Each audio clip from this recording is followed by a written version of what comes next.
Ladies and gentlemen, the event will be starting in a moment. Please make your way to the performance area.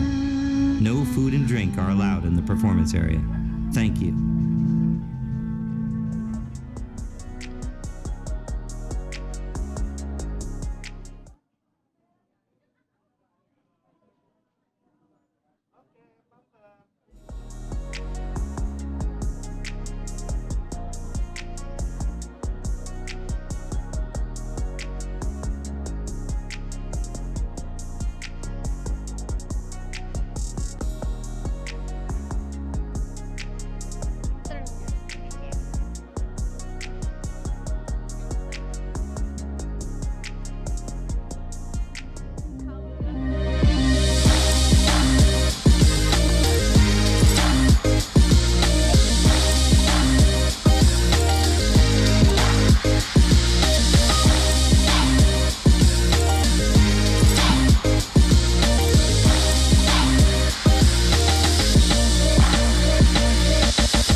Welcome to At America.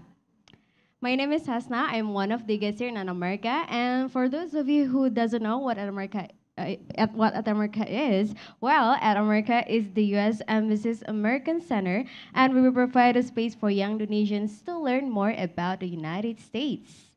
From donating blood, providing critical life-saving training, working internationally, or responding to disasters, so many people involved in the Red Cross help carry out the mission in every aspect of the human spirit. They continue to alleviate human suffering every day with dedication, resilience, and heart.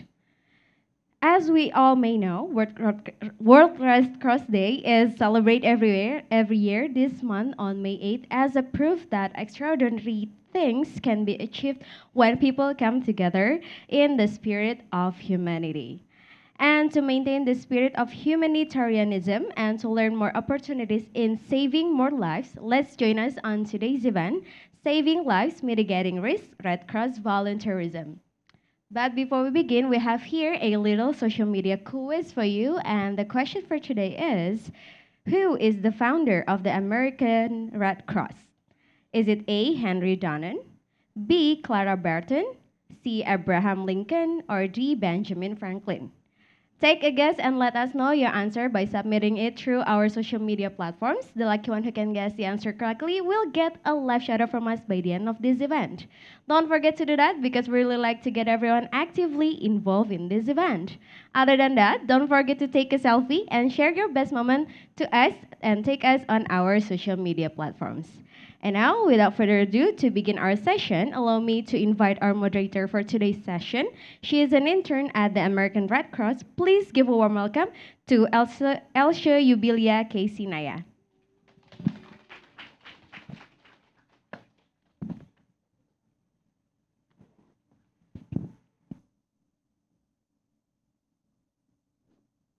Thank you so much, Mbak Hasna, for the very kind introduction. I'm very pleased to be here.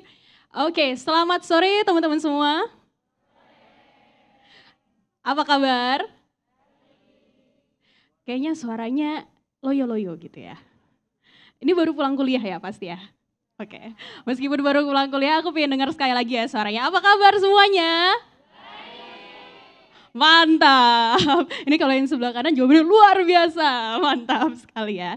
Oke, selamat datang semuanya di acara kita sore hari ini. Acara yang bertemakan Saving Life, Mitigating Risk, Red Cross Volunteerism. Bersama saya, Elsha Casey. Saya senang sekali sore ini saya bisa menemani teman-teman semua sama kurang lebih 90 menit ke depan. Selesai dari acara ini kita semua sama-sama bawa pengalaman baru dan juga ilmu-ilmu baru. Siapa tahu juga abis dari acara ini kita bakal dapat opportunity baru, kesempatan baru. Siapa tahu ada yang tertarik join jadi volunteer ya, jadi volunteer di PMI ya. Siapa tahu kan? Oke. Pertama-tama saya ingin mengucapkan selamat datang dulu untuk perwakilan dari IFRC Indonesia kepada Mbak Florencia Malau. Good afternoon Mbak Flo. Kemudian kepada country representative dari American Red Cross Indonesia Delegation. Organisasi ini tuh bekerja di bidang bencana. Bencana yang notabene nih teman-teman semua ya. Yang namanya bencana tuh kita nggak ada yang tahu kapan bakal terjadi, di mana bakal terjadi, dan siapa yang bakal terjadi ya. Yang ketiga, ini spesial juga karena pengalamannya sangat banyak ya, nanti kita bisa sama-sama tanya-tanya beliau. Kita kedatangan Mas Rahmat Arif selaku Head of Sub Volunteer Division dari Palang Merah Indonesia. Selamat sore Mas Rahmat. Oke. Terima kasih Mbak Fitri, Bang Haris, dan juga Bang Rahmat yang sudah hadir di acara kita sore hari ini. Namun sebelum kita masuk ke sesi presentasi kita yang pertama, kita bakalan ada berkenalan dulu ya dengan para pembicara kita sore hari ini ya. Saya dulu ya. Kita bakal berkenalan. Aku mau menyapa dulu ke Mbak Fitri. Selamat sore Mbak Fitri, bagaimana kabarnya? Selamat sore, baik. Kita tuh bakalan lebih banyak belajar juga dari beliau tentang bagaimana sebenarnya hukum humaniter internasional. Langsung saja saya akan memperkenalkan pembicara pertama kita, yaitu Mbak Fitri Adi Nugraha, yang saat ini menjabat sebagai Head of Communication di ICRC Indonesia, dan beliau juga pernah menjabat sebagai Communication Manager di United Cities and Local Governments Asia Pacific atau UCLG ASPAC. Kepada Mbak Fitri, saya persilakan. Halo, selamat sore semuanya. Saya Fitri Adi Anugrah, tapi kalau Nugraha itu memang sering salah disebutkan termasuk oleh petugas kelurahan juga ya. Oke, nah pertama-tama saya mau memperkenalkan dulu apa itu Palang Merah. Karena kan di sini ada banyak nih, ada American Red Cross, Indonesian Red Cross, ada tadi ada International Federation, ada International Committee. Bedanya tuh apaan sih kok ada banyak banget gitu, dan gimana sejarah terbentuknya Palang Merah. Udah langsung dijelasin aja ya. Jadi ada 3 komponen gerakan Palang Merah dan Bulan Sabit Merah Internasional, yaitu yang pertama adalah International Committee of the Red Cross atau ICRC. Yang kedua itu adalah International Federation of Red Cross and Red Crescent Society. Itu karena judulnya aja udah federation tuh dia kayak FIFA-nya Palang Merah dan Bulan Sabit Merah sedunia gitu, karena dia federasi. Dikenal sebagai YFRC. Komponen yang ketiga itu adalah National Societies atau Perhimpunan Nasional. Nah, Perhimpunan Nasional ini ada kayak American Red Cross, ada Palang Merah Indonesia, ada Bulan Sabit Merah Malaysia, dan Palang Merah atau Bulan Sabit Merah di setiap negara. Nah, saat ini di seluruh dunia itu kalau nggak salah sudah ada sekitar 192 perhimpunan nasional yang ada. Nah, kembali berbicara tentang sejarah Palang Merah dan Bulan Sabit Merah. Jadi, pertama kali Palang Merah berdiri itu atas idenya Henry Dunant. Kenapa? Karena zaman dahulu kala, seperti dongeng, itu Henry Dunant tuh lagi melintasi sebuah daerah pertempuran tuh di Itali, namanya Solferino. Nah, terus di sana tuh lagi ada perang kan, dan dia melihat kayak ada ribuan korban peperangan dan nggak ada yang nolong. Terus dia berpikir, kok nggak ada yang nolong sih, dan nggak ada petugas medisnya juga. Nah, kemudian dia menuangkan pengalamannya ketika melihat peperangan tersebut dalam sebuah buku yang namanya adalah Memory of Solferino, yang ada 2 gagasan besar, yaitu perlu adanya organisasi yang bisa memberikan bantuan kemanusiaan, dan yang kedua adalah sebuah aturan internasional yang bisa mengatur tentang perang. Nah, dia membawa ide itu ke para petinggi-petinggi di Jenewa karena Henry Dunant itu adalah orang Swiss. Kemudian pada tahun 1863 berdirilah International Committee of the Red Cross atau ICRC. Jadi tahun ini ICRC itu memperingati 160 tahun berdirinya. Udah ya, tepuk tangan dong, kita sudah 1,5 abad lebih loh umurnya.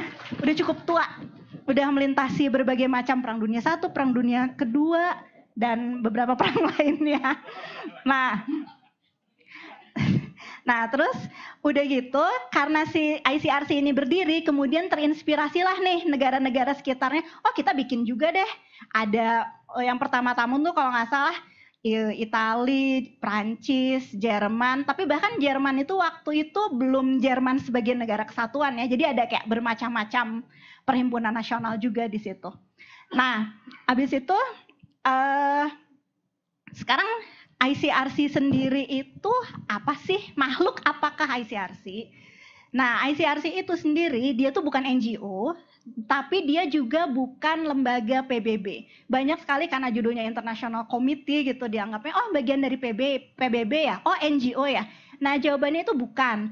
Karena ICRC itu sendiri statusnya adalah organisasi internasional. Kalau di Indonesia, status kita itu adalah lembaga diplomatik.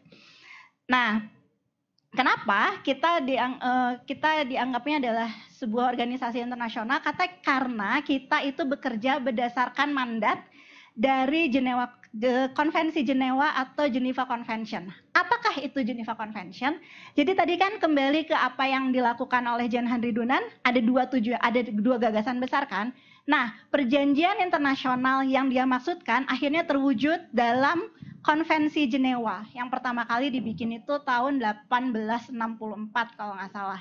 Apa yang diatur oleh Konvensi Jenewa pertama? Yaitu lebih ke mengatur tentang peperangan atau korban-korban perang. Nanti akan saya jelaskan lebih lanjut lagi di bagian tentang hukum humaniter internasional. Karena itu tuh kayak tonggak akhirnya ada hukum humaniter internasional atau yang lebih dikenal juga di umum sebagai hukum konflik bersenjata atau hukum perang. Mandatnya, siapakah penerima manfaatnya ICRC dan apa yang membedakan dengan anggota gerakan yang lain? Nah, karena sejarahnya dan karena mandatnya di Geneva Convention itu, mandat utamanya ICRC itu adalah terutama bekerja di daerah konflik, gitu. Jadi ketika ada konflik bersenjata, ICRC, terutama yang antar negara atau situasi kekerasan lainnya, international armed conflict atau non-international armed conflict atau other situation of violence. Nah, di situ ICRC mempunyai mandat untuk memberikan bantuan kepada para korban. Jadi penerima manfaatnya terutama adalah mereka yang berada di situasi konflik. Ada 7 prinsip utama yang dipegang teguh oleh ICRC sampai level DNA dan juga oleh anggota-anggota Palang Merah dan Bulan Sabit Merah lainnya, yaitu kemanusiaan, kesamaan, kenetralan, kemandirian, kesukarelaan, kesatuan, dan kesamaan. Kenapa prinsip ini sangat penting? Karena itu yang menjadi landasan bagi para anggota Palang Merah itu untuk bekerja, terutama independen dan imparsial. Apa artinya independen dan imparsial dan bagaimana itu bisa membantu gerakan Palang Merah dan dalam hal ini ICRC bisa masuk ke wilayah-wilayah yang sensitif. Nah, karena independensinya itu berarti anggota Palang Merah itu tidak boleh memihak siapapun yang sedang bertikai. Harus menjaga independensinya, harus menjaga imparsialitasnya. Apakah ada sehingga mereka bisa mendapatkan kepercayaan dari pihak-pihak yang bertikai untuk masuk ke daerah yang sedang terjadi konflik.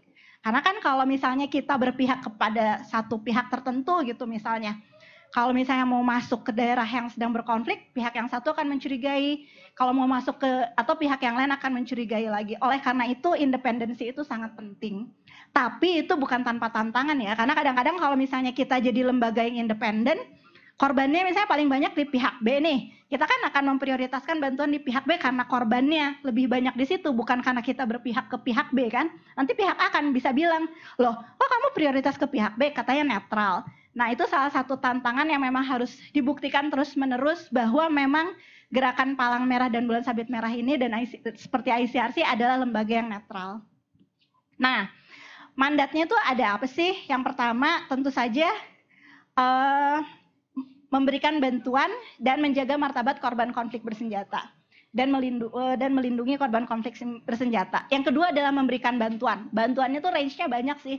Bisa bantuan kesehatan, bisa bantuan economic security, bisa bantuan capacity building, bisa juga di daerah-daerah tertentu misalnya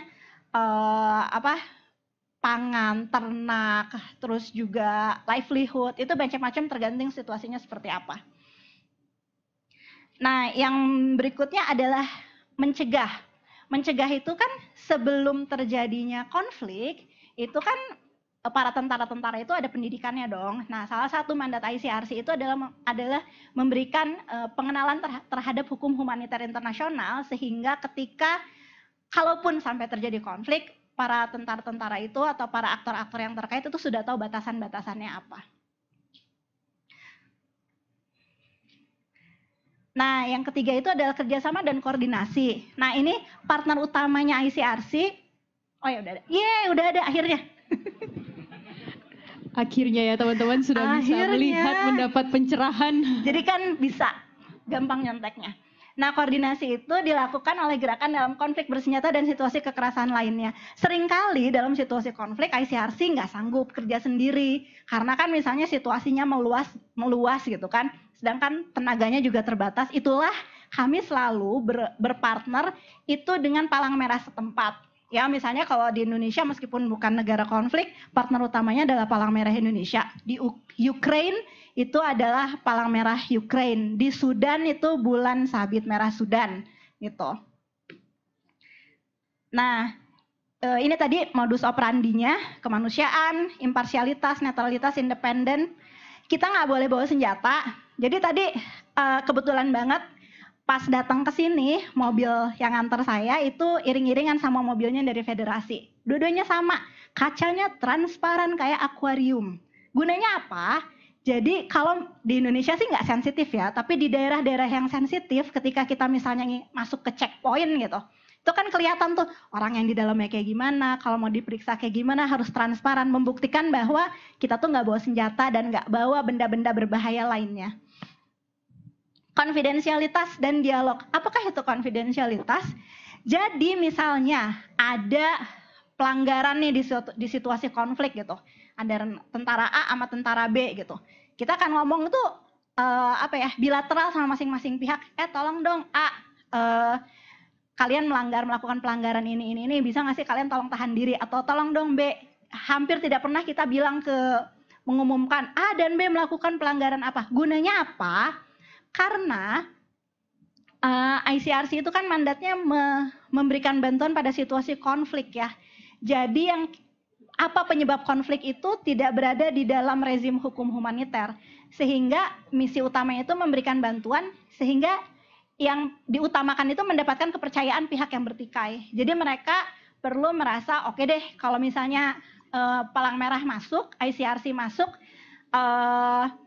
intinya cuma untuk ngasih bantuan kemanusiaan doang, nggak ada muatan politik, nggak ada apapun juga gitu. Nah, ini salah satu kegiatannya yaitu melindungi warga sipil, mengunjungi tahanan, sama memulihkan hubungan keluarga. Ya kan benar? Oke. Kenapa warga sipil? Karena warga sipil itu yang paling sering menjadi korban dalam situasi konflik bersenjata.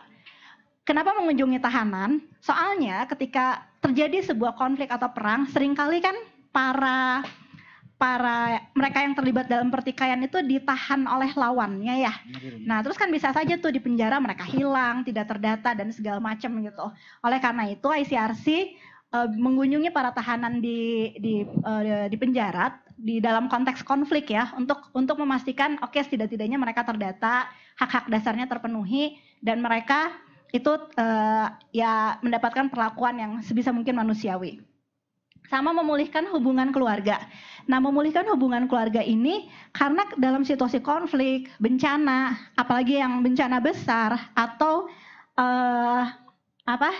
migrasi misalnya gitu, orang berpindah, itu mereka seringkali terpisah dari keluarganya. Sehingga yang dilakukan oleh Palang Merah itu melakukan usaha-usaha untuk mempertemukan kembali atau menghubungkan kembali mereka yang terpisah. Jadi misalnya, ini foto diambil di Aceh waktu ICRC kerjasama sama PMI untuk migran-migran yang datang dari Rakhine. Jadi kan mereka ada yang terombang-ambing tuh berbulan-bulan di kapal kan. Nah, mereka ada yang gimana nih ngehubungin keluarganya, ngasih tahu saya masih hidup loh, saya masih selamat loh gitu. Berita yang bisa disampaikan melalui program RFL ini terbatas hanya pada berita keluarga seperti ya saya masih selamat, saya sekarang sedang berada di sini gitu. Ada beberapa cara yang bisa dilakukan, misalnya lewat telepon atau misalnya ada berita Palang Merah. Jadi kita kerjasama misalnya dengan PMI atau misalnya kita kerjasama PMI dengan kita mengirimkan ke kantor kita di Myanmar, nanti Myanmar kerjasama dengan Myanmar Red Cross. Itu melibatkan banyak sekali komponen gerakan untuk program pemulihan hubungan keluarga ini. Nah, ini bantuan, ada ketahanan ekonomi, air dan tempat tinggal, sama program kesehatan. Nah, program pencegahan itu ada yang angkatan bersenjata, seperti tadi kita melakukan diseminasi atau pengenalan tentang hukum perang atau hukum humaniter internasional kepada mereka yang terkait, seperti tentara atau angkatan bersenjata, otoritas karena mereka yang akan membuat kebijakan, sama masyarakat sipil, misalnya organisasi-organisasi terkait atau mahasiswa. Nah, kalau untuk kerjasama ada pembangunan kapasitas, bantuan sama penelusuran. Penelusuran itu kalau tadi penelusuran itu misalnya keluarga kita hilang nih, kayak misalnya waktu zaman tsunami Aceh, itu kan banyak banget korbannya. Terus gimana sih mau mencari keluarga kita yang hilang? Nah, itu salah satu program yang dilakukan bersama dengan Palang Merah atau Bulan Sabit Merah setempat. Atau di konflik juga ketika perpindahannya ke negara banyak sekali, itu juga salah satu yang bisa dilakukan. Yang berikutnya adalah menjaga hukum humaniter internasional. Nanti saya akan menjelaskan lebih lanjut. Jadi menjaga hukum humaniter internasional itu termasuk kualifikasi konflik itu seperti apa, mendorong penghormatan terhadap hukum humaniter internasional, memonitor pelaksanaannya, terus juga membangun hukum-hukum humaniter yang menyesuaikan zaman tentunya. Nah, apakah itu hukum humaniter internasional? Jadi, hukum humaniter internasional adalah seperangkat aturan yang untuk alasan kemanusiaan bermaksud membatasi dampak konflik bersenjata, bukan mencegah konflik bersenjata ya, itu karena itu rezim hukum yang berbeda. Jadi ini tuh membatasi dampak konflik bersenjata itu artinya apa? Jadi ada aturan-aturan tertentu yang mengatur siapa sih target yang legitimate, siapa sih target yang bukan legitimate, senjata apa yang misalnya bisa dipakai, dan bagaimana sih biar kalaupun terjadi konflik itu dampaknya tuh sebisa mungkin minimal. Nah, kemudian melindungi mereka yang tidak terlibat atau tidak lagi terlibat dalam pertempuran, membatasi cara metode berperang, tidak mengatur apakah terjadinya sebuah perang itu illegitimate atau tidak, tetapi perilaku pihak yang bertikai. Jadi aturannya. Ada salah satu kampanye yang dilakukan ICRC itu adalah even war has rules. Jadi perang itu ada aturannya, ada batasannya, bukan perang yang bisa kayak brutal, sebrutal-brutalnya kayak zaman pertengahan dulu gitu. Nah, sebagian besar HHI itu ada di dalam Konvensi Jenewa 4 tahun 1949. Versi ini adalah versi update yang keempat, karena kan yang pertama kali itu dibikin tahun 1863, kemudian ada update-update berikutnya. Nah, sekarang Konvensi Jenewa keempat tahun 1949 itu adalah salah satu referensi utama untuk hukum perang. Nah, berikutnya operasi ICRC di mana aja sih? Nah, seperti bisa dilihat, 10 operasi terbesar ICRC itu ada di negara-negara yang sedang berkonflik. Ini tuh berdasarkan laporan tahun 2021 karena laporan 2022-nya belum keluar. Terus kita ada di mana aja? Kita ada di sekitar 100 negara. Ada sekitar 20.000 staf. Di Indonesia itu, delegasi di Indonesia itu mencakup Indonesia dan Timor Leste. Jadi kita ada 2 kantor, satu di Jakarta, satu lagi di Dili. Nah, di Indonesia tuh ICRC ngapain aja? Yang pertama ini merespons kebutuhan kemanusiaan. Jadi tergantung apa yang terjadi. Ada situasi kemanusiaan yang terjadi meskipun bukan negara konflik, tapi tentu saja kami juga mendukung memberikan bantuan untuk kejadian kemanusiaan lain, terutama bekerja sama dengan Palang Merah Indonesia. Jadi kalau misalnya yang ini tuh ada di Papua karena ada kekeringan di sana, ini operasi katarak juga ada di Papua. Yang ini kita bikin vaccination center waktu COVID, terutama di Indonesia Timur. Nah, berikutnya kesiapsiagaan kedaruratan. Jadi lebih bekerja sama dengan institusi-institusi tertentu, terutama PMI, itu untuk memberikan pelatihan pertolongan pertama bagi para perespon pertama. Jadi ada dari TNI, dari PMI, dari Polri. Kenapa sih targetnya mereka? Karena kan kalau ada kejadian kemanusiaan, itu biasanya perespon pertamanya itu ya mereka-mereka itu kan, polisi, tentara, dan segala macam. Nah, oleh karena itu peningkatan kapasitas itu difokuskan kepada mereka. Nah, ini juga hukum humaniter internasional, yaitu memperkenalkan hukum humaniter internasional untuk berbagai kalangan, sama standar pemolisian internasional untuk polisi. Jadi bedanya itu, kalau untuk yang polisi itu lebih ke bagaimana mereka bisa lebih manusiawi ketika melakukan crowd control. Jadi ketika misalnya terjadi mengendalikan massa dalam jumlah besar, gimana mereka bisa melakukan itu dengan lebih manusiawi. Sedangkan untuk yang hukum untuk tentara itu memperkenalkan hukum humaniter internasional atau hukum perang. Yang berikutnya adalah dialog dengan kelompok keagamaan, yaitu mencari konvergensi antara nilai-nilai kemanusiaan, nilai-nilai keagamaan dengan HHI dan nilai kemanusiaan universal. Kenapa ini penting? Karena di banyak masyarakat di seluruh dunia, nilai-nilai agama itu mempunyai makna yang sangat penting bagi kehidupan masyarakat ya. Sementara seringkali dianggap bahwa nilai-nilai kemanusiaan atau organisasi seperti ICRC itu adalah organisasi barat atau organisasi internasional yang datang dari negara-negara, jadi dianggapnya itu westernisasi gitu. Padahal nilai kemanusiaan sendiri itu sudah bisa ditemukan di dalam nilai-nilai keagamaan sejak dahulu kala. Sehingga yang dilakukan itu adalah mencari persamaannya atau konvergensinya antara nilai keagamaan dengan nilai-nilai kemanusiaan universal. Jadi kami kerjasama dengan berbagai lembaga berbasis keagamaan atau organisasi keagamaan untuk mencari konvergensinya ini. Gitu. Dan ini dilakukan juga bukan cuma di Indonesia, tapi di negara-negara lain. Yang berikutnya adalah program prinsip kemanusiaan atau nilai kemanusiaan. Nah, kalau yang tadi dengan kelompok keagamaan, ini adalah dengan budaya atau adat lokal. Karena kan di Indonesia sendiri tuh budaya-budaya itu sebetulnya sudah ada prinsip-prinsip yang sama dengan nilai kemanusiaan universal di adat-adat adat tertentu. Misalnya di adat Minang, di adat Jawa, di adat Bali. Nah, yang dicari ini adalah kesamaannya. Nah, apa yang bisa ICRC lakukan bersama dengan mahasiswa? Biasanya sih seringkali mahasiswa itu menggunakan resource atau sumber-sumber dari ICRC sebagai bahan riset.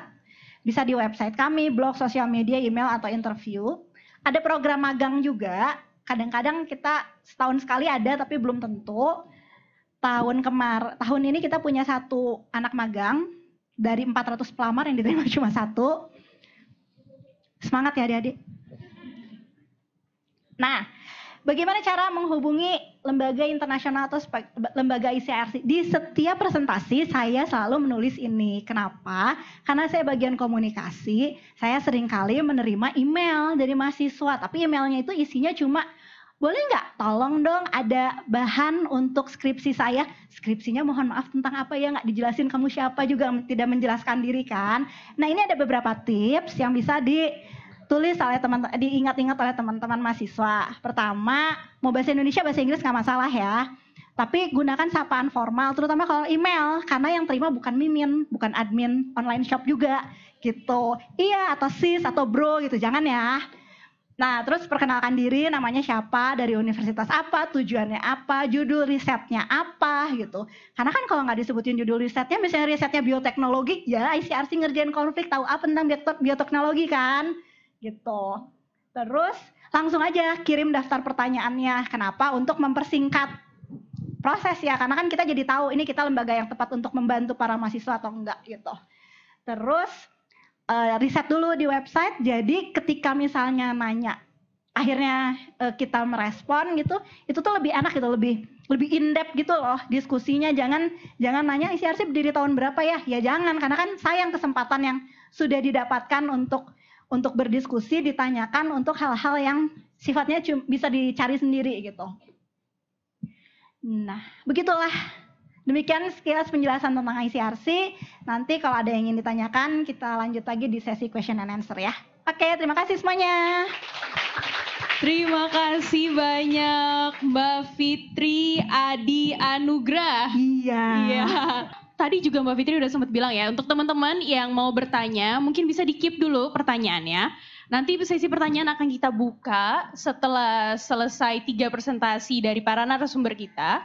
Kemudian juga untuk teman-teman yang sudah bergabung secara online, teman-teman bisa langsung tulis ya pertanyaan teman-teman semua di kolom chat ataupun di kolom komentar gitu ya. Kalian bisa langsung tanya, nanti di sini kita bakalan langsung bahas ya. Oh iya, aku dapat gosip-gosip nih ya, gosip-gosip dari panitia. Tapi aku nggak boleh bocorin dulu sih hadiahnya apa, tapi katanya sih bakal ada merchandise ya untuk para penanya, oke? Jadi jangan ngantuk dulu, karena aku ngeliat kayaknya udah agak ngantuk-ngantuk gitu ya. Jangan ngantuk dulu, oke teman-teman? Oke, selanjutnya kita masuk ke pembicara kedua kita. Jadi selanjutnya Oke, sudah siap-siap berdiri orang ya. Selanjutnya kita ada Mas Haris dari American Red Cross Indonesia Delegation. Mas Haris ini adalah Country Program Manager di American Red Cross, khususnya untuk proyek yang didanai oleh USAID seperti Indonesia Red Ready dan juga Extreme Heat Project. Kemudian beliau juga pernah menjabat sebagai Knowledge Management Specialist di CARE International dan juga ex-Senior Linking and Learning and Reporting Officer dari International Federation of Red Cross and Red Crescent Societies atau IFRC. Langsung saja mari kita sambut bersama Bang Haris. Iya, terima kasih Kak Elsa. Halo adik-adik, selamat sore semuanya. Bapak Ibu yang di sebelah sini, tetap semangat ya. Tadi mungkin sudah dapat pencerahan ya. Apa sih dunia Palang Merah itu? Tadi Mbak Fitri lebih ke fokus kepada dunia Palang Merah ke arah perang dan konflik gitu ya. Apakah cuman perang dan konflik gitu kan? Oh tentu tidak gitu ya. Dunia Palang Merah itu luas gitu.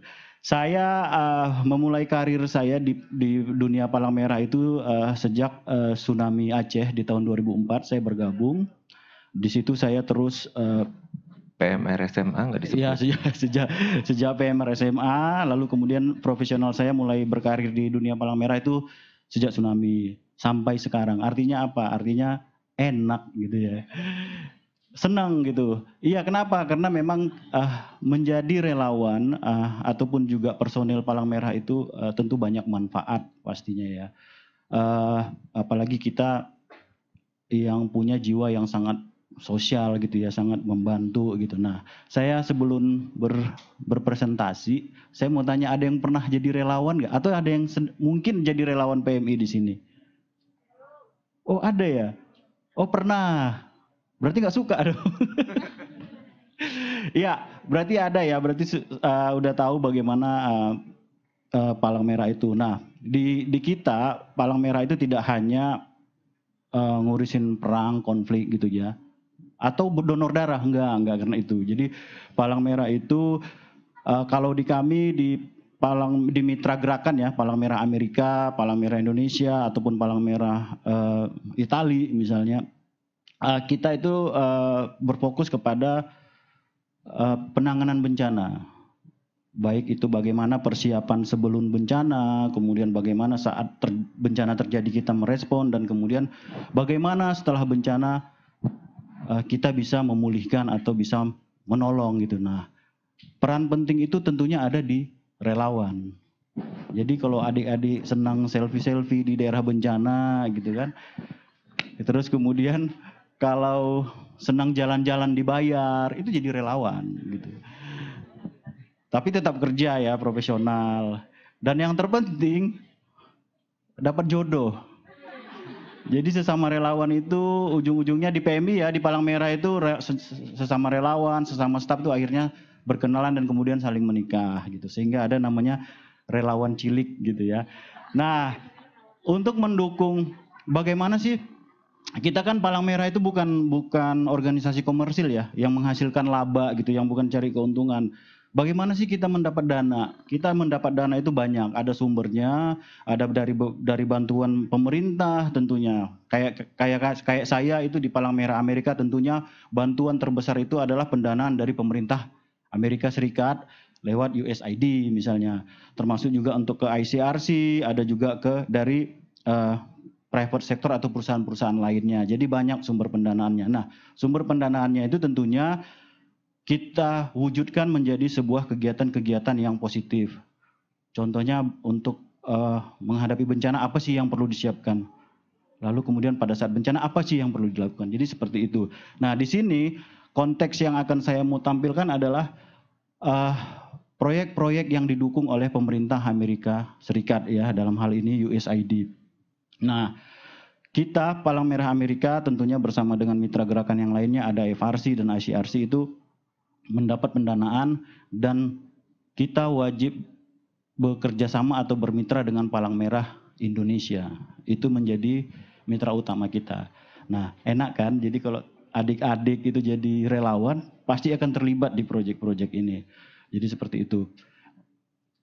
Ya, pertama tentunya kita melihat bahwa Indonesia itu dulu kata orang Indonesia itu supermarket bencana gitu kan. Lalu kemudian setelah tsunami banyak yang datang, banyak yang melakukan kegiatan-kegiatan pengurangan risiko bencana, kemudian berubah menjadi laboratorium bencana gitu kan. Orang-orang praktek gitu di Indonesia dan kemudian menjadi pinter gitu kan. Nah, tentunya kalau kita melihat di sini di 2022 ya, itu tahun lalu itu beberapa kejadian bencana. Kalau adik-adik lihat situ ada gempa bumi ya 14 kali, lalu kemudian kebakaran hutan 144 kali, kekeringan, kemudian banjir, tanah longsor. Jadi setiap tahun itu terjadi. Nah, kemudian kita juga melihat berapa yang meninggal dunia, berapa yang terdampak, kemudian termasuk juga material apa yang merasa apa yang dirugikan. Jadi seperti itu ya. Nah, berangkat dari sini tentunya bagaimana sih Palang Merah itu, kalau PMI di Indonesia itu kan sebagai pendukung ya. Dia bukan sebagai pendukung pemerintah dalam bekerja di bidang kemanusiaan.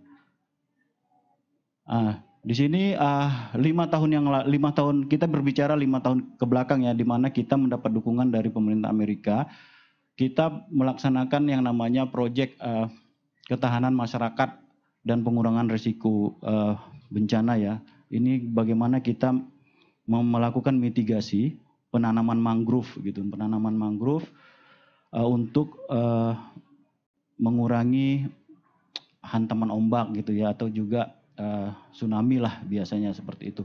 Nah, di sini kalau adik-adik lihat itu kita melatih relawan gitu kan, ada penguatan kapasitas yang dilakukan. Adik-adik dilatih bagaimana sih melakukan pertolongan pertama tentunya, terus bagaimana sih melakukan membantu orang pada saat bencana, melakukan simulasi apa peran dan apa yang harus dilakukan. Jadi semua di sini banyak pengetahuan melalui proyek-proyek yang dilaksanakan bersama dengan Palang Merah itu akan mendapatkan manfaat yang banyak. Justru peran itu banyak dimainkan oleh relawan di sini. Jadi enak kan? Enak jadi relawan itu. Jadi adik-adik nggak hanya bekerja di proyek, tapi juga pada saat adik-adik merasa punya kemampuan ya, bisa dibilang menjadi champion ya, adik-adik bahkan diminta berbicara di forum-forum nasional, internasional. Jadi memang menjadi relawan PMI itu akan sangat menguntungkan sekali ya. Jadi nggak hanya donor darah ya.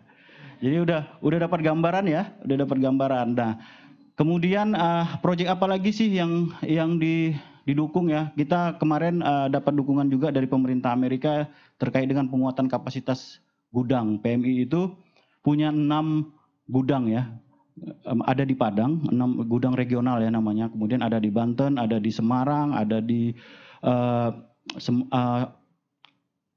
Makassar, kemudian ada di Gresik gitu ya. Jadi gudang-gudang ini tentunya bagaimana dia bisa berfungsi pada saat bencana. Karena kalau diambil dari Jakarta terus kalau tiba-tiba bencananya di Sulawesi seperti apa. Jadi perlu dibuatlah sebuah zonasi gudang di situ. Jadi proyek-proyek ini juga melibatkan relawan gitu. Bagaimana nanti teman-teman relawan bisa bertanggung jawab dan bisa bekerja di pergudangan Palang Merah gitu ya, seperti itu. Jadi logistiknya. Nah, ini proyek yang namanya Indonesia Disaster Management and Logistic Readiness. Jadi bagaimana sih kesiapan logistik PMI itu? Nah, disinilah kita ininya. Lalu kemarin kita juga melaksanakan proyek ini di Sukabumi dan Banyuwangi, yaitu kesiapsiagaan gempa. Tentunya gempa menjadi ancaman yang sangat karena kita nggak tahu kapan terjadi dan kemudian apa dampaknya gitu ya. Maksudnya dampaknya udah pasti tahu, maksudnya apa yang akan kita rasakan dampaknya gitu kan.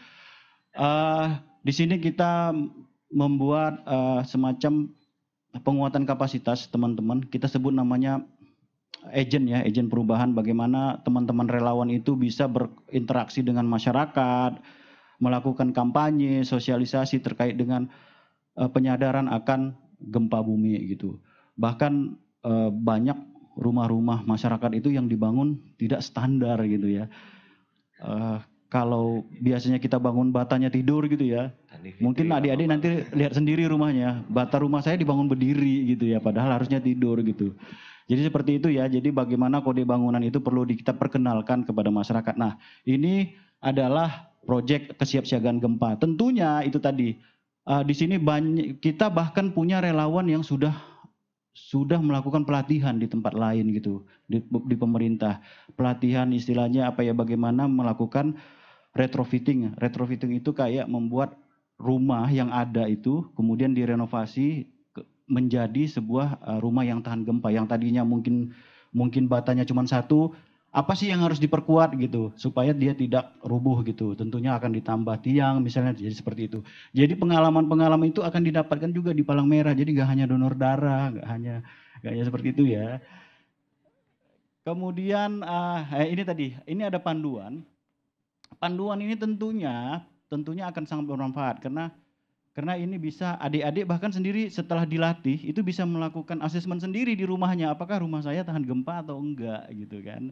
Jadi seperti itu. Jadi inilah macam ilmu-ilmu, wawasan-wawasan yang didapat pada saat kita menjadi bagian dari keluarga Palang Merah. Keluarga Palang Merah itu kan ada staf ya, ada pengurus, kemudian ada relawan gitu ya. Kemudian ini dan saat ini kebetulan saya memang lebih banyak menanganin proyek yang didukung oleh Palang Merah pemerintah Amerika. Jadi kita punya yang namanya Red Ready. Red Ready ini ada penguatan kapasitas Palang Merah Indonesia. Jadi penguatan organisasinya. Apa yang perlu diperkuatkan pada saat ini semacam kita mendukung yang namanya pelokalan. Seperti itu ya, pelokalan, bukan lokalisasi loh, pelokalan gitu.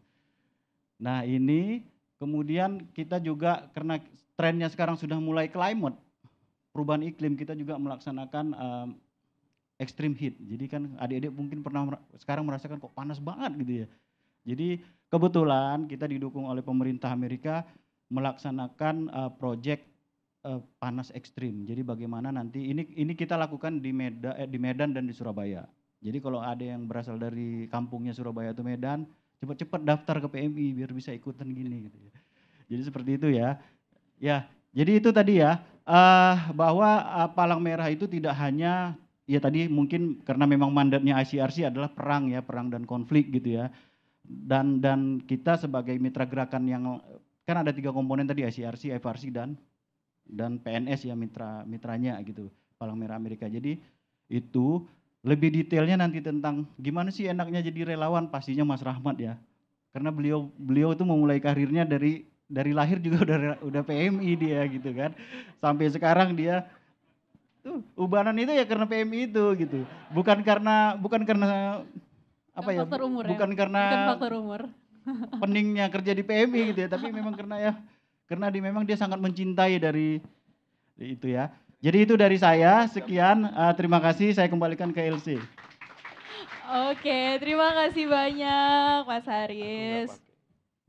Oke, kita langsung masuk ke sesi presentasi terakhir. Seperti tadi juga sudah diperkenalkan ya oleh Mas Haris, jadi pembicara kita yang ketiga ini memang spesial.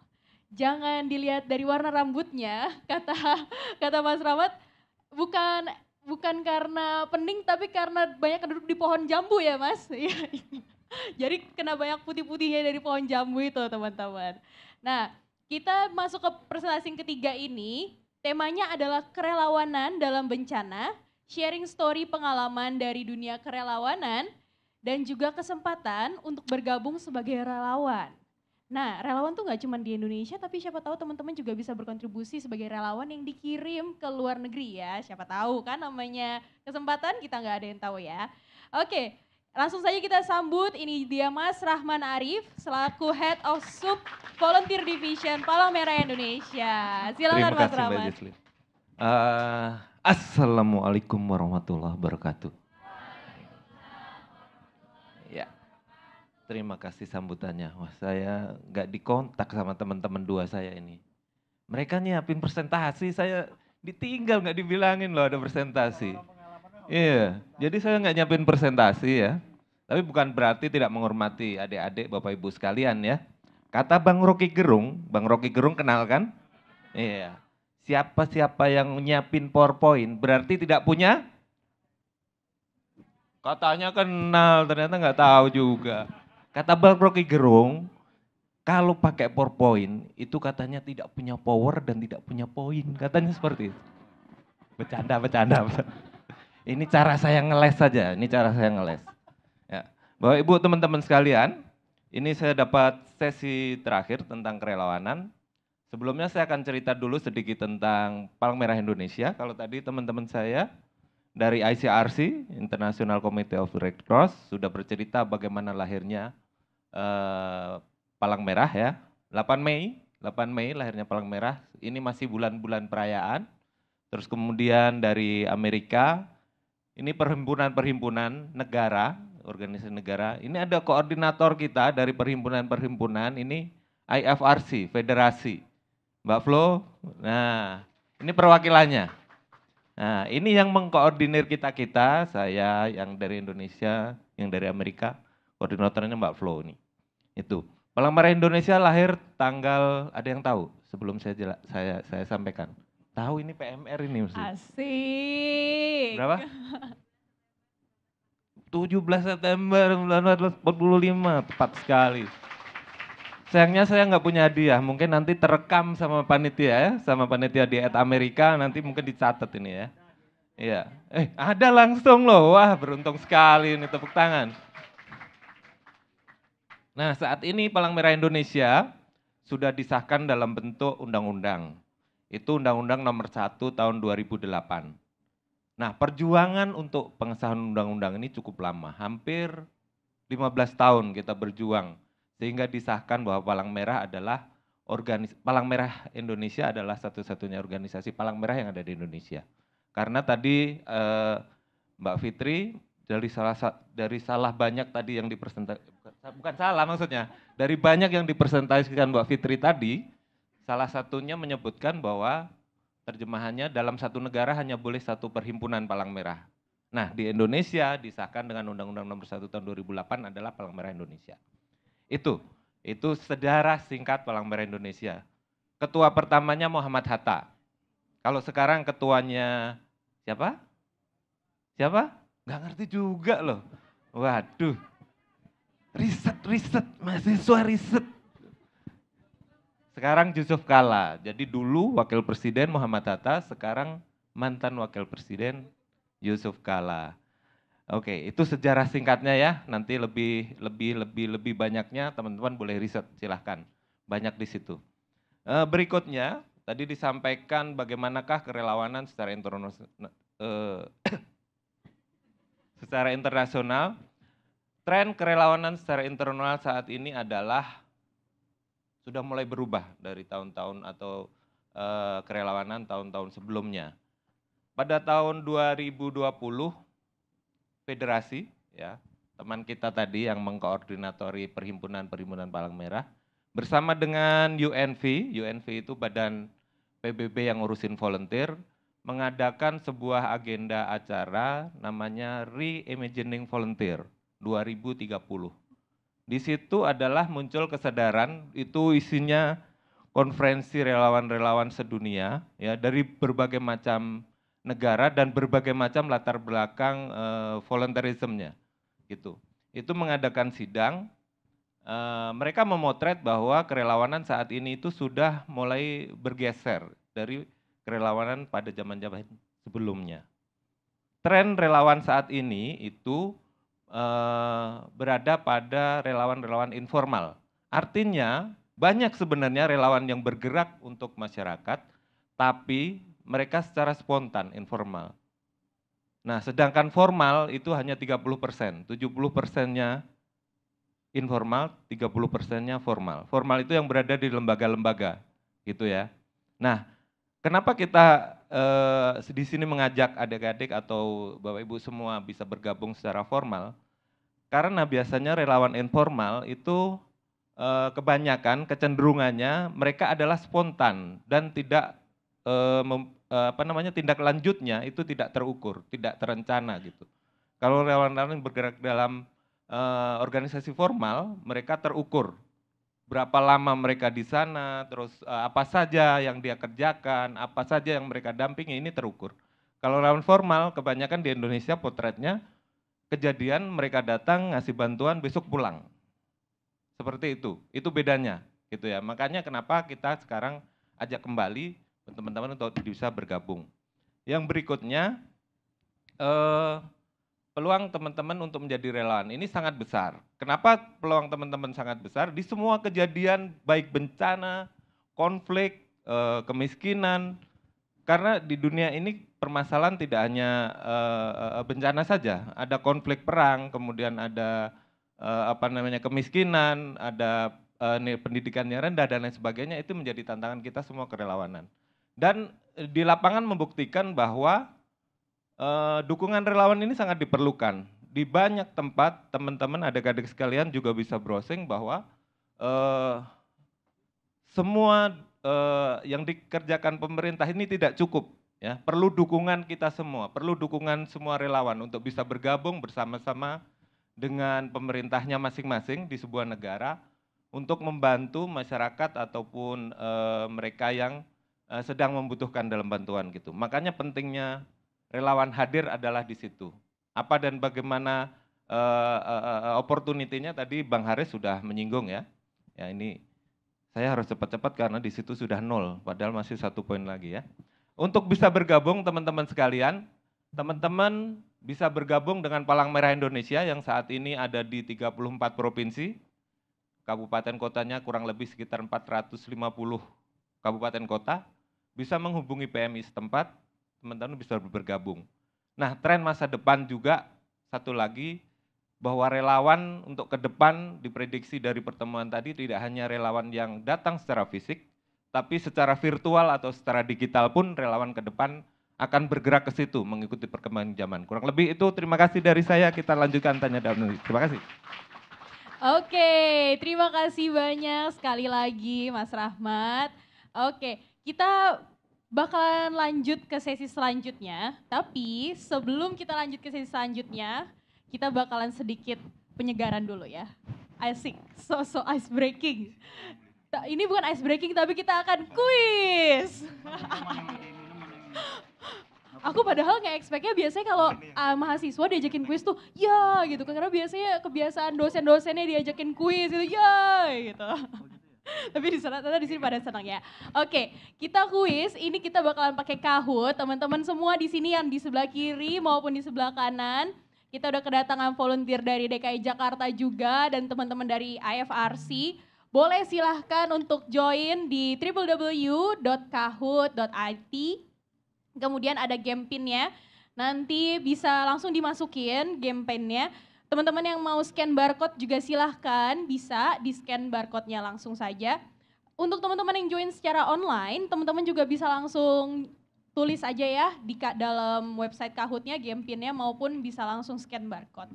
Seperti yang tadi juga udah aku bisik-bisikin ya, gosip-gosip dari tetangga sih, akan ada hadiah. Hadiahnya apa? Aku bocorin ya. Ada sebidang tanah, rumah, dan juga motor CBR.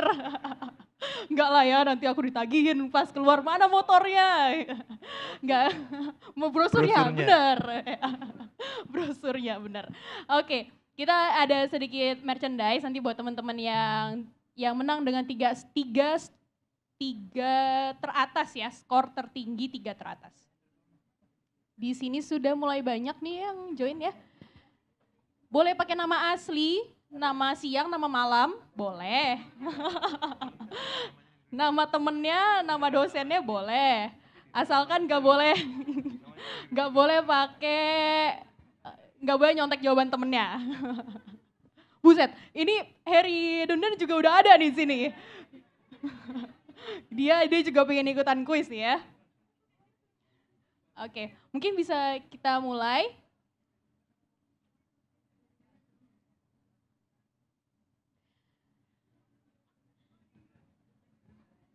Ada countdown ya. Aku juga jadi deg-degan. Oke, apa tujuan fokus utama dari Red Cross? Apakah untuk tujuan lingkungan atau untuk promosiin culture, atau untuk hak asasi manusia, atau untuk memberikan bantuan kemanusiaan? Yang mana nih?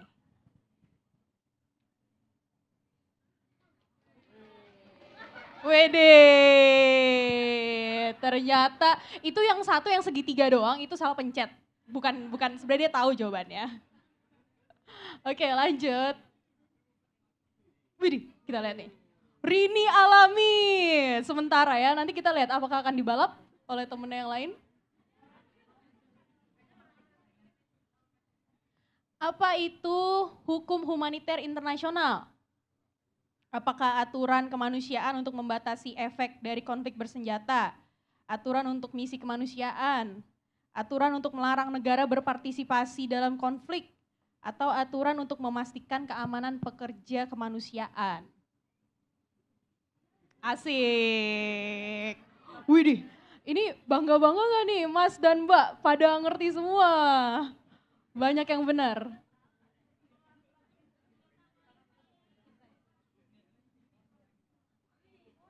Widih, dibalap nih si Rini Alami ya. Selamat kepada Aluk ya. Apa mandat utama dari ICRC? Halo, di sini ada pembicaranya nih di sebelah kiri saya nih. Apakah untuk memastikan stok darah atau untuk melindungi hak anak dan perempuan, untuk melindungi hidup korban dari konflik bersenjata, atau untuk memastikan korban bencana alam menerima bantuan yang memadai? Asik.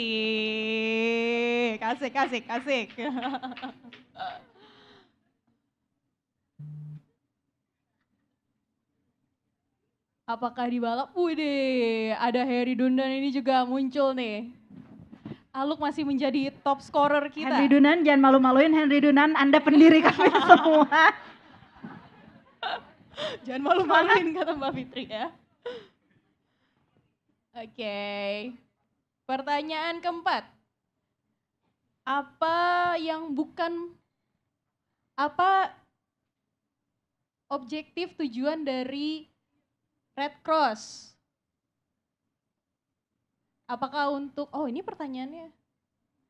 Apakah untuk melakukan donasi darah, untuk menghubungkan family, menghubungkan keluarga? Wih deh, pada tahu semua, semuanya benar. Oke, kita masih punya sekitar 40 pertanyaan lagi teman-teman.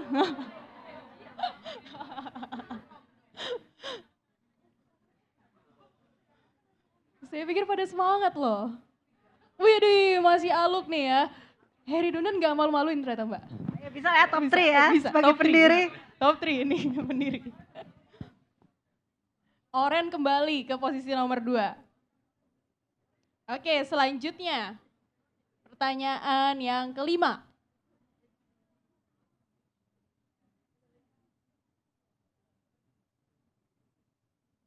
Apa pentingnya penanggulangan bencana dalam kinerja Palang Merah? Apakah untuk penggalangan dana, atau untuk mempromosikan pembangunan berkelanjutan, atau untuk memberikan kesempatan tukar budaya, atau untuk memastikan efisiensi dan koordinasi selama respon? Asik.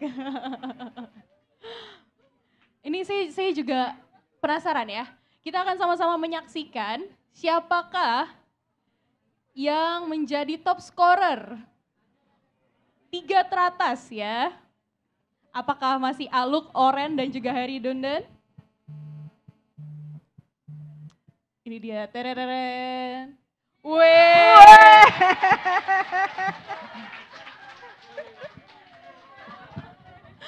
Oke, Rini Alami turun. Apakah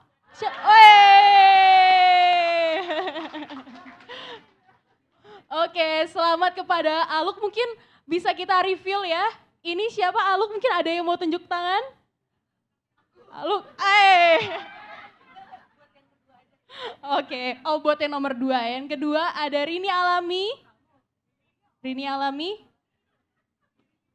Yeay, oke. Yang ketiga, coba kita reveal siapa sebenarnya Heri Dundan ini. Oh my. Oke, nanti akan diberikan ke yang nomor 4 dan yang nomor 5 ya teman-teman. Nanti kita akan cek di panitia siapa yang nomor 4 dan nomor 5. Oke, terima kasih untuk semuanya teman-teman yang sudah banyak ikut ya di keseruan kita sore hari ini. Kita kuis ya. Ternyata sulitnya enggak, soal-soal kuisnya tidak sesulit dapat tiket Coldplay ya. Lebih gampang, masih lebih gampang ya. Oke, kita akan lanjut ke sesi selanjutnya. Seperti yang sudah saya katakan tadi, kita akan masuk ke sesi tanya jawab. Saya akan buka floornya untuk teman-teman di sini. Apakah ada yang ingin mengajukan pertanyaan kepada salah satu dari 3 pembicara kita? Silakan mbaknya. 1, 2 yang di row 3 dan juga yang di row 1.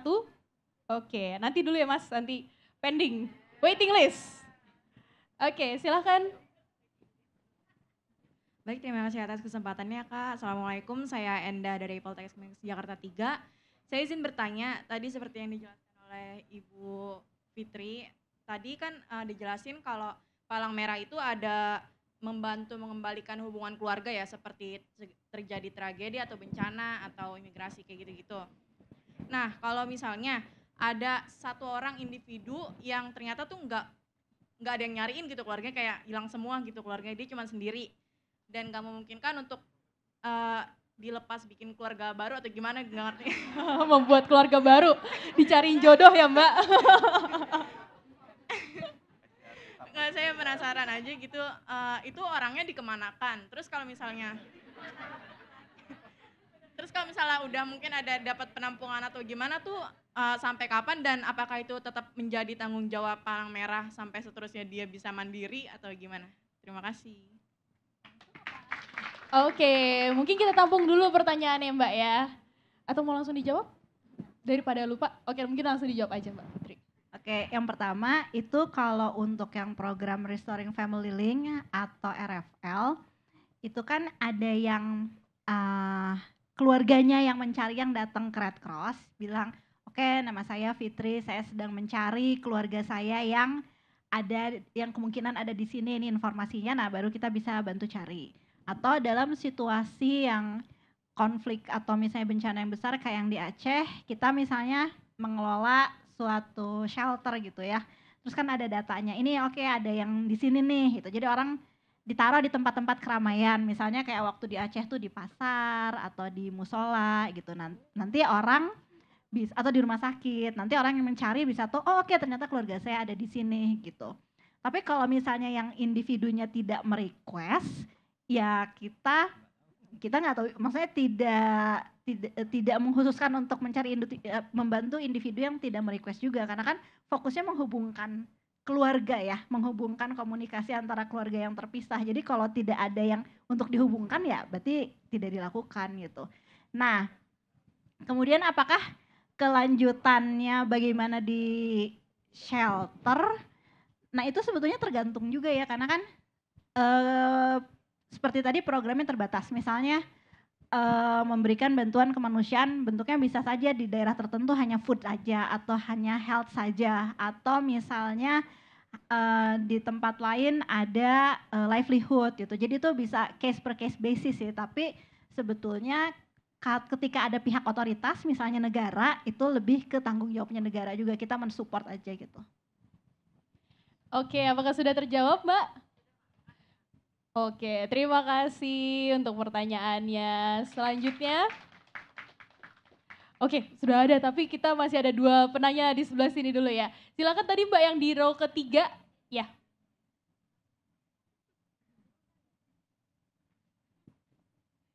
Ya, selamat sore menjelang malam Bapak Ibu semua. Perkenalkan saya Cicik dari Poltekkes Kemenkes Jakarta 3. Kebetulan saya mahasiswi tingkat akhir dari Prodi D4 Teknologi Laboratorium Medis. Di sini tadi kan dipersilakannya untuk bertanya kepada 1 dari 3 narasumber, tapi mohon izin saya ingin bertanya kepada 3-tiganya pada boleh. Atau kalau ada teman-teman yang ingin bertanya ke perwakilan dari IFRC, iya, atau boleh. tanya ke PMI atau tanya ke yang lain juga boleh. Iya, terima kasih banyak Kak. Silakan. Sebelumnya. Karena pertanyaan saya ini terkait rekrutmen sebetulnya dari 3 lembaga ini. Yang tadi sudah dipaparkan mungkin muncul ketertarikan dari kami-kami mahasiswa ini, terutama yang tingkat akhir gitu. Sebetulnya sifat kerelawanan dari ketiga lembaga ini tuh sifatnya seperti apa? Biasanya kan kalau relawan itu terikat dengan waktu. Nah, apakah dari tiga lembaga ini juga ada kontrak waktunya dalam jangka waktu pendek ataupun panjang atau bagaimana? Mungkin mohon untuk dijelaskan. Kemudian siapa saja sih Bapak Ibu yang dapat bergabung menjadi relawan ataupun anggota nantinya dari PMI, American Red Cross ataupun dari ICRC itu sendiri gitu. Karena kan tadi sempat disebutkan oleh Pak Haris bahwasanya ada yang namanya laboratorium bencana atau laboratorium gawat darurat gitu tadi ya. Nah, karena kan saya basicnya TLM, anak lab gitu. Nah, karena yang saya ketahui biasanya yang terjun kepada kerelawanan di kemanusiaan ini adalah basically mereka adalah perawat ataupun bidan gitu minimal. Sedangkan kami ini kan ada dari fisioterapi, promosi kesehatan dan juga TLM dan juga mungkin jurusan-jurusan lainnya. Sekian, terima kasih. Oke, terima kasih Mbak Cici ya tadi namanya ya. Terima kasih untuk pertanyaannya. Mungkin nanti selain 3 pembicara, apakah Mbak Flo juga mau menambahkan untuk dari IFRC kira-kira peluangnya seperti apa? Terima kasih, silakan dari siapa duluan kira-kira yang mau mulai? Oke.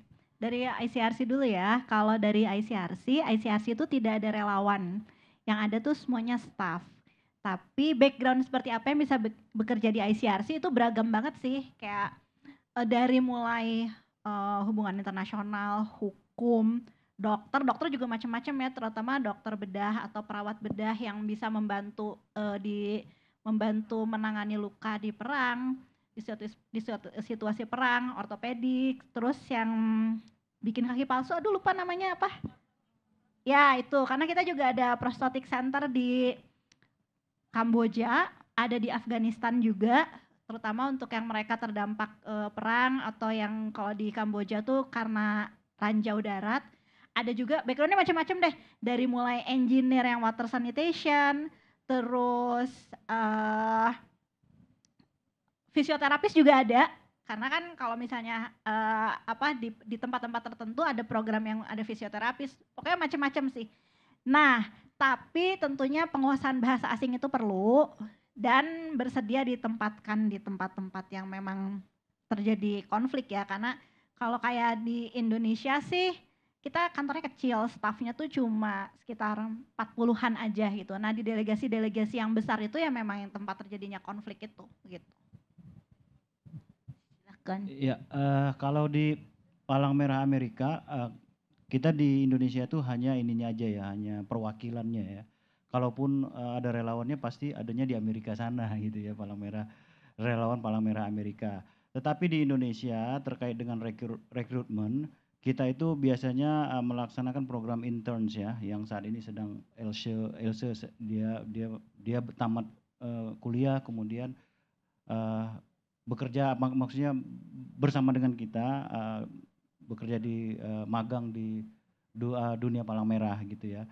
Lalu ada biasanya kita juga membutuhkan yang namanya daily worker gitu ya, tapi itu kan daily worker rekrutmen ya. Tapi kalau relawan itu sendiri untuk Indonesia itu biasanya harus langsung ke PMI. Jadi relawan PMI nanti bekerja dengan kita sebagai mitra gitu. Itu sih kalau dari Palang Merah Amerika. Ya, di Palang Merah Indonesia ada 3 man. Ada pengurus, ada staf, ada relawan. Dari kalau pengurus ini adalah seperti tadi Pak Yusuf Kala itu pengurus ya, biasanya diisi oleh bapak-bapak kita para senior itu ngisinya di pengurus. Terus kemudian ada staf atau pegawai, itu adalah rekrutmennya kayak pegawai. Jadi dia harus masuk setiap hari, ada ikatan kayak pegawai lah ya. Jadi di Snaker itu pegawai kayak gitu. Nah, ini dari teman-teman perawat, dari teman-teman ini bisa sebenarnya bisa semua latar belakang bisa mendaftar di PMI. Terus kemudian relawan. Kalau relawan ini ya benar-benar relawan, dia tidak mengharapkan imbalan secara baik finansial maupun materi ya. Dia hanya dibiayai ketika bertugas. Ketika dia bertugas akan dibiayai, dia bertugasnya itu gitu. Nah, relawan ini teman-teman bisa bergabung di kabupaten kotanya masing-masing. Latar belakangnya apa relawan? Relawan PMI atau relawan Red Cross menampung semuanya. Kita punya relawan itu dari ya yang ada seperti di sini, relawan yang positif HIV atau ODA kita punya, relawan disabilitas kita punya, relawan SLB pun kita punya. Kita punya relawan teman-teman SLB. Kok bisa teman-teman SLB jadi relawan? Bisa. Dia bisa berkomunikasi dengan teman-temannya untuk sharing materi-materi kebencanaan, materi-materi menyelamatkan diri dan lain sebagainya dengan bahasa mereka. Mereka mengantarkan itu ke teman-temannya ini jauh lebih efektif daripada kita. Gitu. Makanya kenapa relawan bisa dari mana saja. Ya. Teman-teman itu bisa bergabung dengan kita. Kita tidak membatasi dari mana relawan berasal gitu. Itu kalau itu ikatannya pasti yang pertama adalah moral yang harus dipahami adalah 7 prinsip yang disampaikan Mbak Fitri tadi. Itu adalah latar belakang relawan kita gitu. Nanti ada pendidikannya. Ya, kalau di PMI ada 3 anak sekolah itu pra relawan, dia anak sekolah SD, SMP, SMA, itu namanya Palang Merah Remaja, kemudian yang sudah kuliah itu namanya Korps Sukarela, yang sudah profesional namanya tenaga sukarela.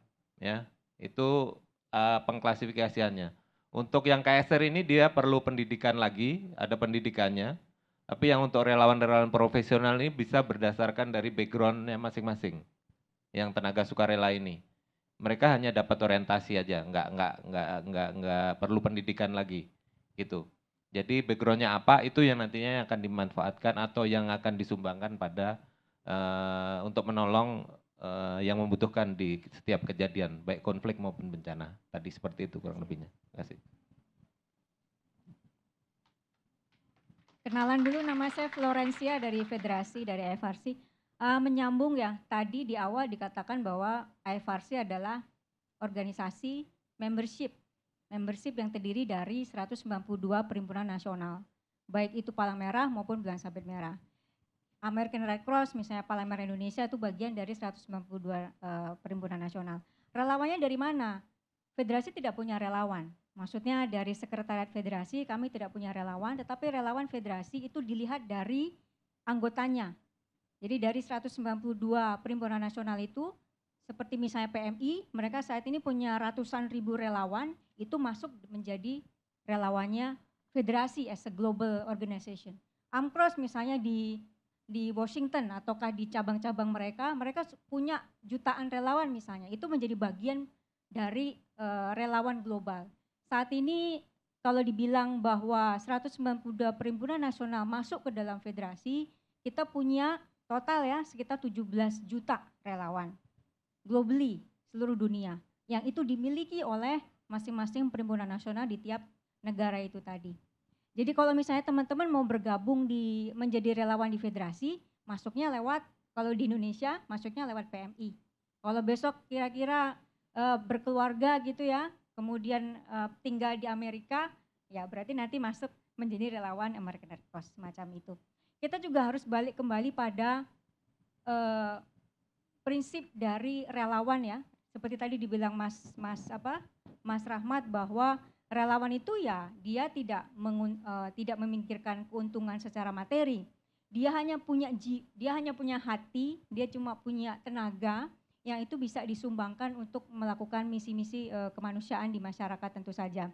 Jadi peran federasi di sini itu adalah lebih pada mengadvokasi atau memberikan arahan atau menyusun policy lah ya, kebijakan bagaimana mengelola relawan dengan benar di seluruh perhimpunan nasional. Misalnya bagaimana merekrut relawan lebih inklusif. Tadi dibilang ya, kita tidak pilih-pilih, tidak membedakan ini relawan yang disable atau yang tidak, semuanya terbuka. Itu salah satu prinsip dari Red Cross juga. Kemudian yang kedua, bagaimana relawan dibekali untuk menjadi tenaga yang lebih kompeten untuk menjalankan tugasnya di masyarakat. Kalau misalnya untuk kebutuhan bencana ya, itu seperti apa sih relawan yang kompeten untuk bisa menolong evakuasi misalnya, atau misalnya melakukan pendataan orang-orang yang berdampak, itu harus diberikan kapasitas yang cukup. Lalu juga ada kesempatan untuk dimobilisasi, sudah dilatih, harus diberikan kesempatan untuk melaksanakan misi kemanusiaan. Yang terakhir adalah apresiasi juga. Jadi di federasi itu salah satunya mengingatkan atau mengadvokasi kepada Perhimpunan Nasional untuk bisa mengapresiasi relawannya dalam bentuk apapun atas semua kerja keras yang sudah mereka lakukan. Dan yang paling penting adalah untuk melaksanakan tugas-tugas kemanusiaan di masyarakat, kita harus memastikan juga keamanan dari relawannya. Jadi relawan harus tahu di mana dia bekerja, terutama pada saat bencana ya, apa-apa saja resiko yang akan dia hadapi, bagaimana menghadapinya, itu mereka juga harus tahu. Perlindungan ya, dalam hal ini adalah memastikan bahwa ada perlindungan relawan selama melaksanakan tugasnya. Itu jadi kewajiban dari Perhimpunan Nasional yang federasi tetap dorong supaya semua Perhimpunan Nasional melakukan itu. Itu aja. Terima kasih. Oke, terima kasih banyak Mbak Florencia Malau atau Mbak Flo. Oke, mungkin kita akan buka untuk 2 orang terakhir ya. Tadi satu yang di depan dan mungkin ada lagi. Wah, ternyata masih banyak loh ya. Mungkin tadi masih yang cowok ya, yang duluan ya. Yang dari sini satu. Dan kita akan buka. Oke, satu lagi ya. Oke, 3 orang penanya terakhir mungkin bisa disebutkan dulu, dibacakan pertanyaannya satu-satu ya masing-masing. Nanti supaya kita rangkum saja supaya lebih cepat karena keterbatasan waktu. Ya, silakan. Dulu boleh ya? Iya. Halo, terima kasih. Presentasi hari ini keren banget. Aku dulu kuliahnya di HIUGM, lulus tahun 2021.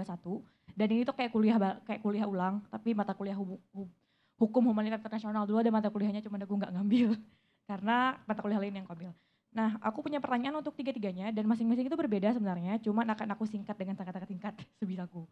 I'm so excited today karena backgroundku adalah aku dari Aceh. Jadi kayak pas tsunami 2004 aku di sana, masih 4 tahun, masih bocah banget dan aku lihat bangunan runtuh langsung di depan mataku sendiri dan aku melihat mayat bergelimpangan, ya langsung lah pokoknya intinya. Semuanya langsung karena aku hidup di sana dari kecil. Dan ini kayak ngerantau dari pas kuliah di UGM, HIUGM, terus baru sekarang lanjut kerjaan di Jakarta, begitu ya, kerjaan sedikit-sedikit. Nah, untuk pertama, Mbak Fitri, I think it was a really great presentation. I feel like aku kayak balik ke kuliah lagi, kayak aku lagi masuk mata kuliah hukum humanitar internasional dan kita sebenarnya di UGM tuh sering ada ini, tiap tahun pasti ada ICRC debate. Nah, pertanyaanku adalah yang selalu kita pertanyakan sebenarnya gimana sih cara membuat bridge yang benar-benar realistis antara idealism dan reality yang kita lihat. Misalnya kayak seefektif apa sih hukum humanitar internasional sedangkan prinsipnya tuh kayak imparsialitas, transparansi, and anything that is look like a really ideals, but in the reality it's not that easy to be applied. And then secondly, untuk Bang Haris, aku punya pertanyaan karena kebetulan tadi kan Bang Haris nyeritain tentang standar pembangunan ya, sempat nyebut standar pembangunan nih. Kebetulan aku dulu di mata kuliah International Security aku tulis tugas akhirku mengenai salah satu security yang penting untuk kita pikirkan adalah sebenarnya bangunan juga. Nah, kebetulan aku ingat nih aku pernah nulis tentang itu.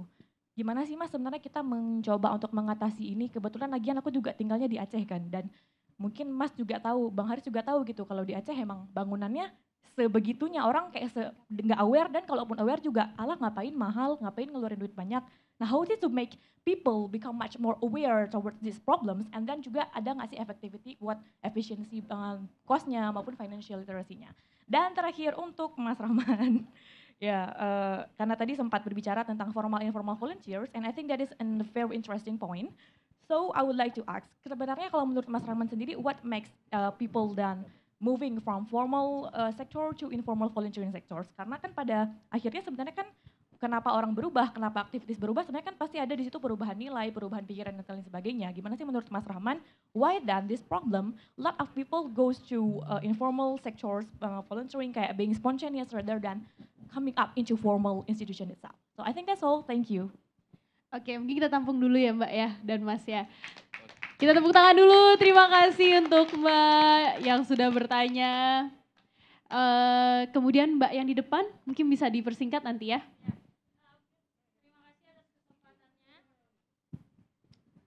Perkenalkan nama saya Stefani Mandro, biar lebih akrab dipanggilnya Stepi. Saya Halo, jurusan Stepi. Hai Mas Stepi. Nah, kebetulan saya jurusan kebidanan dan memang saya punya pengalaman di Badan Eksekutif Mahasiswa terutama di Kementerian Sosial Masyarakat. Nah, jadi tadi kan agak dibahas sama Mas yang di tengah tuh bukan hanya mengenai donor darah, tapi nyatanya track record dari Palang Merah itu salah satunya adalah donor darah. Dan kebetulan dari kementerian saya ini sendiri memperingati Hari Donor Darah karena kita mempercayai sekantong darah kita ini ternyata memberikan nyawa untuk orang.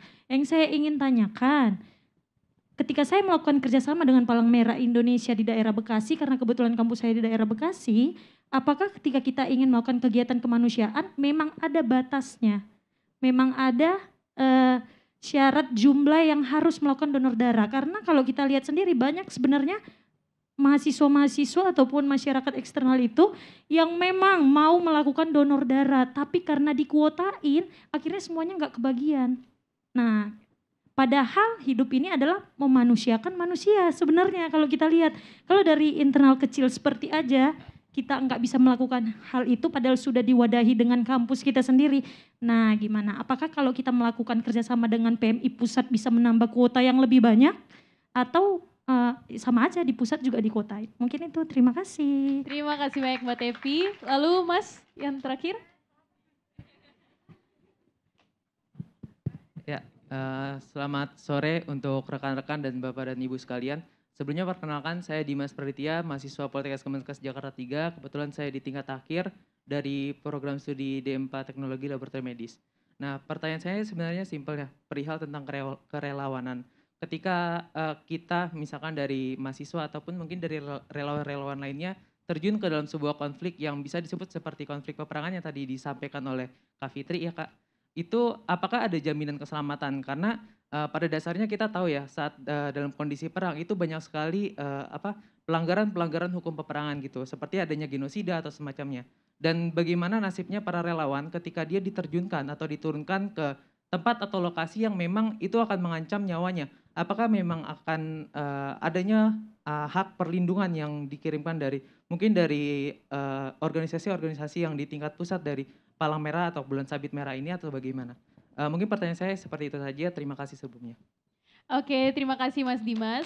Pertanyaan Mas Dimas ini kebetulan juga mewakili salah satu pertanyaan dari teman-teman kita di online yang juga bertanya tentang hal yang sama nih Mbak. Jadi dia bertanya juga tentang gimana sih keamanan dan juga perlindungan dari volunteer terutama di zona-zona konflik gitu ya. Mungkin nanti ini bisa dijawab oleh Mbak Fitri dan juga boleh ditambahkan oleh Mas Rahmat. Oke, silakan untuk ketiga pembicara. Oke, untuk menjawab dari Mbak yang asal Aceh itu, ini pertanyaan yang menarik karena salah satu tantangan utama hukum humaniter internasional itu adalah menjaga keseimbangan antara kepentingan militer atau military necessity dengan hukumnya itu sendiri. Ini ada Mbak Legal Officer Ursula di sini, sama ada dua malah tuh kan pasukannya ICRC, orang yang ngerti hukum perang semua. Nah jadi ada salah satu hal yang paling menarik ketika misalnya teman-teman legal itu sedang mempresentasikan tentang hukum humaniter internasional, itu yang diberikan adalah gambar timbangan. Karena bagaimanapun itu kan ada target-target militer ya, itu seringkali tidak terhindarkan. Nah tapi bagaimana sih ketika dalam sebuah pertempuran itu seminimal mungkin korban yang bukan legitimate target itu bisa diminimalisir. Karena kalau tentara kan mereka legitimate target ya, gedung-gedung tentara itu mereka adalah legitimate target gitu. Nah tantangannya ketika terjadi pelanggaran, apa yang bisa dilakukan? Nah, itu sebetulnya bukan responsibility-nya ICRC untuk melakukan pengadilan misalnya. Nah, yang kita lakukan itu seperti yang dijelaskan tadi, ya kita kerjasama dengan tentara dengan pihak-pihak terkait, dengan pengambil kebijakan, bagaimana sih agar hukum humanitar itu bisa terintegrasikan di dalam sistem nasional. Misalnya di dalam doktrin-doktrin militer, di dalam hukum nasional gitu. Itu memang proses yang panjang, hasilnya tidak bisa dilihat dalam waktu singkat, tetapi itu bisa dilihat perkembangannya. Apakah ketika misalnya tadi ketika dalam doktrin militer suatu negara tadinya tidak ada integrasi hukum humanitar internasional gitu, sekarang menjadi ada. Apakah tadinya sebelumnya mereka tidak ada mekanisme ketika terjadi pelanggaran, hukumannya seperti apa, sekarang menjadi ada. Nah itu upaya-upaya yang terus dilakukan oleh ICRC dengan berbagai pihak di seluruh dunia. Itu sih. Berikutnya, ini ngejawabnya gimana? Ya, boleh langsung pertanyaan yang tadi, ya, langsung pertanyaan yang ke Mas Haris, silakan. Ke saya, oke, terima kasih. Tentunya sebelum kita melaksanakan proyek itu kita melaksanakan riset ya, dan kemudian ada yang namanya social behavior change. Jadi kita melaksanakan diskusi dari akar bawah kemudian sampai ke pemerintah. Lalu kita menemukan apa sih sebenarnya akar permasalahan itu gitu ya. Nah, ternyata banyak di Indonesia itu masyarakat yang membangun rumahnya hanya sekedar membangun gitu, tidak melihat standar bangunan yang tahan gempa gitu ya. Yang penting rumah ada gitu. Urusan gempa, urusan apa belakangan gitu. Nah, kita lewat proyek itu kemarin akhirnya memutuskan bahasa-bahasa teknis itu kita rubah menjadi bahasa sosial. Bahasa-bahasa yang dipahami oleh masyarakat sehingga mereka mudah memahaminya, mudah, karena kalau kita kasih bahasa-bahasa yang mungkin mereka baru dapat gitu ya, mereka pasti akan udah nyerah aja gitu, ini apa sih gitu. Tapi kalau kita kasih bahasa-bahasa bahkan kita adopsi menjadi bahasa daerah gitu yang gampang mereka pahami.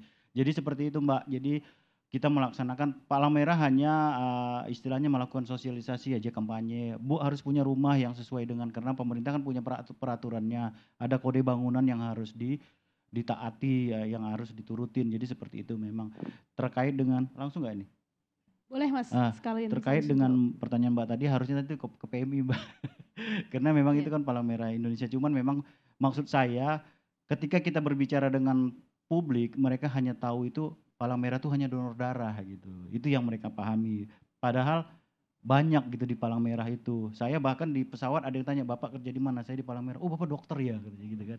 Dia udah langsung tembak aja gitu. Artinya memang itu belum masuk ke masyarakat luas bahwa Palang Merah itu banyak, dunianya luas gitu, nggak hanya donor darah gitu. Itu ya. Terima kasih. Oke, selanjutnya Mas Rahmat Ya, silakan. Saya Mbak HI dulu. Ya, pertanyaannya keren sekali itu, karena saya tadi sebenarnya belum selesai menjelaskan terkait itu. Terkait relawan formal dan informal itu hasil dari datanya UNV, UN Volunteer, ya. Itu 70% informal, 30% formal, gitu. Artinya ini sebuah fenomena, makanya IFRC sama UNV mengadakan sebuah acara itu gitu untuk mensikapi ini semua gitu. Kalau tadi saya contohkan bahwa yang informal di Indonesia ya, contoh di Indonesia tadi ada relawan spontan yang datang kurang terorganisir. Tapi trennya tidak hanya itu gitu. Maksudnya ada tren-tren lain yang kita harus juga menjemput relawan-relawan informal ini gitu. Makanya tadi di akhir saya bicara ada relawan digital dan atau relawan virtual gitu. Kedepannya kita harus mulai memperhatikan relawan-relawan ini. Relawan-relawan itu bukannya tidak mau ikut bekerja menjadi relawan, tapi keterbatasan waktu, terus kemudian keterbatasan dia bergerak dari satu tempat ke tempat lain itu membatasi mereka untuk menjadi volunteer. Makanya hal-hal yang seperti ini harus kita akomodir. Misalnya teman-teman bekerja di Jakarta itu dari pagi sampai sore, mereka nggak punya waktu lagi kalau harus datang ke PMI atau harus datang ke tempat kerja. Tapi mereka sebenarnya masih punya waktu di sela-sela istirahatnya mereka bisa olah data, mereka bisa membuat sebuah sistem yang bisa untuk melakukan distribusi bantuan menjadi lebih baik dengan sistem yang mereka ciptakan. Ini tidak menutup kemungkinan itu. Nah, relawan-relawan model begini, ini harus sudah menjadi pemikiran kita ke depan gitu. Jadi relawan-relawan ke depan, itu tidak hanya relawan-relawan orang yang datang ke PMI atau relawan yang datang ke tempat kejadian bencana atau konflik, tapi ada relawan-relawan yang dari balik mejanya dia bisa menyumbangkan keahlian-keahlian mereka untuk membantu sesama gitu. Itu. Jadi kedepannya baik relawan formal atau informal ini sebenarnya harus sama-sama kita akomodir, harus kita cari jalan terbaik untuk memfasilitasi mereka menjadi relawan-relawan sehingga mereka tetap bisa membantu orang-orang yang membutuhkan di tempat-tempat konflik maupun bencana. Seperti itu, satu. Terus kemudian terkait dengan donor darah, maafkan kalau jawaban saya nanti kurang begitu mendalam tentang donor darah karena memang saya bukan di bagian donor darah kebetulan, tapi tidak boleh menghindar seperti itu. Kalau sudah bawa kayak gini harus sedikit-sedikit harus diterangkan ya. Dari yang saya tahu, nanti tolong teman-teman saya di sana yang lebih tahu, tolong dibenarkan bahwa itu sebenarnya bukan pembatasan, itu hanya masalah terkait dengan keterbatasan tempatnya sendiri. Misalnya di salah satu kabupaten kota mereka punya unit donor darah, tapi di labnya mereka dan di tempat penyimpanan darahnya mereka mempunyai keterbatasan. Kalau toh nanti teman-teman misalnya dapat kuota 50 orang, nanti teman-teman nyumbang bisa 100 orang, yang 50 orang mubadir, Ini sayang sekali gitu. Karena apa? Karena alatnya tidak mencukupi gitu. Itu kondisi di kita masih seperti itu. Tapi kalau teman-teman seandainya nantinya mau mengadakan event yang lebih besar, bisa disonding lebih awal dengan target yang lebih banyak, itu lebih luas, itu bisa menghubungi di PMI. PMI pasti akan menarik teman-teman di sekitarnya. Misalnya Bekasi Kabupaten bisa menarik kota Bekasi atau Kerawang atau Jakarta, bisa ditarik untuk sama-sama menjembatani teman-teman yang sudah bisa mengumpulkan calon donor yang banyak. Itu pasti akan dilakukan seperti itu. Tapi keterbatasan itu bukan berarti menolak darah yang masuk, tapi keterbatasan alat. Karena yang lebihnya itu juga akan mubazir gitu. Terus yang terakhir tadi, apa tadi Mas? Perlindungan relawan. Oh, perlindungan relawan. Mbak Fitri tadi udah menjawab, mungkin saya menambahkan sedikit saja. Perlindungan relawan itu dengan tegas di Palang Merah sudah disebutkan bahwa Palang Merah mempunyai code of conduct namanya, kode perilaku. Terus yang kemudian ada safer access, kemudian ada daftar tilik. Itu adalah dokumen-dokumen yang melindungi relawan. Perlindungannya bukan dalam bentuk benteng, tapi itu tingkah laku dan perilaku kita sendiri. Kalau dalam konflik perang yang sedang berkecamuk, tentu saja kita tidak boleh masuk ke situ dalam kondisi sedang berkecamuk. Tapi ada waktu-waktu tertentu yang di dalam buku itu diterangkan bahwa teman-teman sudah boleh masuk. Teman-teman belum boleh masuk, itu ada di situ. Nah, perlindungannya semacam itu yang dilakukan, bukan benteng, bukan yang lain-lain gitu. Jadi dari perilaku kita sendiri. Kemudian yang kedua adalah yang paling populer adalah tanda palang merah, itu tanda perlindungan. Itu dilindungi hukum secara internasional seperti Mbak Fitri sampaikan tadi, itu adalah perlindungan kita. Jadi bukan rompi anti peluru, tapi tanda palang merah itu. Itu apakah bisa melindungi? Secara fisik ya tidak. Itu kalau ditembak dia tembus. Tapi secara pengetahuan, secara internasional, tentara-tentara yang sudah didiseminasi oleh Mbak Fitri tadi, mereka akan menghormati itu. Makanya apa yang harus dijaga relawan adalah netralitas, tidak boleh berpihak. Makanya semua akan menghormati kalau kita netral berada di tengah. Itu mungkin kurang lebihnya. Terima kasih. Terima kasih banyak. Boleh aku minta tepuk tangan yang meriah untuk ketiga pembicara kita? Oke, aku pribadi juga belajar banyak banget di sesi sore hari ini. Aku pengen tanya teman-teman gimana? Seneng gak sesi sore ini? Seneng. Sekali lagi seneng gak semuanya? Oke, teman-teman semua aku pengen bilang terima kasih untuk kehadirannya baik yang offline maupun yang online. Aku minta maaf banget karena keterbatasan waktu kita sore hari ini. Sebenarnya masih banyak banget pertanyaan di online, ada lebih dari 10 pertanyaan juga yang belum terjawab. Tadi juga masih ada di sini yang offline juga mau bertanya. Tapi sayangnya keterbatasan waktu harus memisahkan kita. Terima kasih saya ucapkan kepada Mbak Fitri, kepada Mas Haris, juga kepada Mas Rahmat yang sudah meluangkan waktunya sore hari ini. Kita bertemu lagi di sesi yang lain. Saya Elsie Casey pamit undur diri. Terima kasih semuanya. Saya kembalikan ke Igai. Alright, terima kasih Kak Elsie sebagai moderator kita pada sesi pada hari ini dan terima kasih juga kepada seluruh narasumber yang telah memberikan insightful discussion untuk hari ini. Jadi teman-teman ternyata banyak sekali yang bisa kita lakukan untuk berkontribusi dalam menjadi relawan dan juga apapun background keilmuan yang kita miliki tidak selalu tidak bisa membantu PMI ya. Ternyata banyak sekali aspek yang bisa kita bantu untuk tetap memajukan PMI dan juga platform-platform relawan lainnya. Alright, so earlier in this event, we asked the audience a question, if you remember, and the question was, who is the founder of the American Red Cross? And the correct answer to that is B, Clara Burton. Shout out to today's lucky one at Nafaya Nursha from Instagram for answering correctly. Thank you so much everyone for participating in our question of the day. And don't forget to tune in next time and catch a change to get a live shout out from us. You can also develop more brilliant ideas with a platform like this by simply visiting our website at www.atmerica.or.id. You can submit your event ideas and we will make it for you. Also, if you find our event insightful and interesting for you, you can subscribe to be our member on our website as well as follow us on our social media platforms. We are on Instagram, Facebook, and Twitter at AT America, and also subscribe to our YouTube channel at AT America. With that, it is time to say farewell. Thank you so much again, everyone, for joining us today. My name is Hasna. See you on the next AT America event. Bye-bye, everybody.